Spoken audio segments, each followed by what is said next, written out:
إن الحمد لله وصلي وسلم على نبينا مصطفى محمد صلى الله عليه وسلم وعلى آله وصحبه أجمعين أما بعد أعوذ بالله من الشيطان الرجيم ഷിയാക്കളുടെ ഒരു പ്രത്യേക ആചാരമാണ് മുഹറം 10-ന് അവർ മരകായുധങ്ങൾ കയ്യിലെടുത്തുകൊണ്ട് സ്വശരീരത്തെ മുറിവേൽപ്പിച്ചുകൊണ്ട് യാ ഹുസൈൻ യാ ഹുസൈൻ എന്ന് വിലപിച്ചുകൊണ്ടേയിരിക്കും. കാരണം മുഹറം 10-നാണ് ഹുസൈൻ റളിയല്ലാഹു അൻഹു കർബലയിൽ വെച്ച് ഷഹീദാകുന്നത്.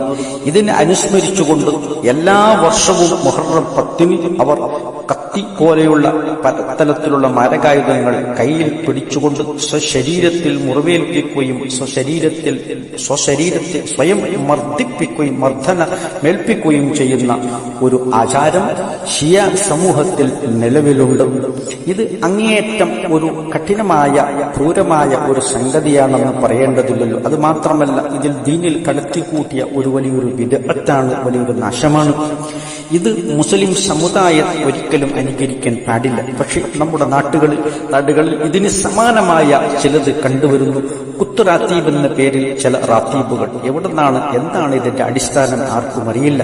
ഇതൊക്കെ ചില സൂഫി തരീഖത്തുകളുമായി ബന്ധപ്പെട്ടാണ് പ്രചരിപ്പിക്കപ്പെടുന്നത്. അവർ കത്തി കയ്യിലെടുത്തുകൊണ്ട് ചില മരണപ്പെട്ടവരുടെ പേരുകൾ വിളിച്ചുകൊണ്ട് ഇവിടെ ഹാജരാകൂ എന്ന് പറഞ്ഞുകൊണ്ട് അവർ കബറിൽ മരണപ്പെട്ടു കിടക്കുന്ന അത്തരം ഷേഖുമാർ ഇവരുടെ വിളി കേട്ടുകൊണ്ട് ഈ സദസ്സിൽ ഹാജരായിക്കൊണ്ട് ഈ കത്തിയെടുത്തു ഈ കുത്തുറാത്തീബ് നടത്തി സ്വശരീരത്തിൽ മുറിവേൽപ്പിക്കുന്നവർക്ക് അവരുടെ മുറിവ് തന്നെ അത് സുഖപ്പെടുത്തി കൊടുക്കുന്നു. പ്രത്യക്ഷത്തിൽ നിങ്ങൾ മുറിവ് കാണുമെങ്കിലും ആ മുറിവ് അത്രയും പെട്ടെന്ന് ഈ മഹത്തുക്കൾ കബറിൽ നിന്നും എഴുന്നേറ്റ് വന്നുകൊണ്ട് സുഖപ്പെടുത്തി കൊടുക്കുന്നു എന്നുള്ള പലതരത്തിൽ ഐതിഹ്യങ്ങളാണ് അതുമായി ബന്ധപ്പെട്ട് പ്രചരിപ്പിച്ചു വരുന്നത്.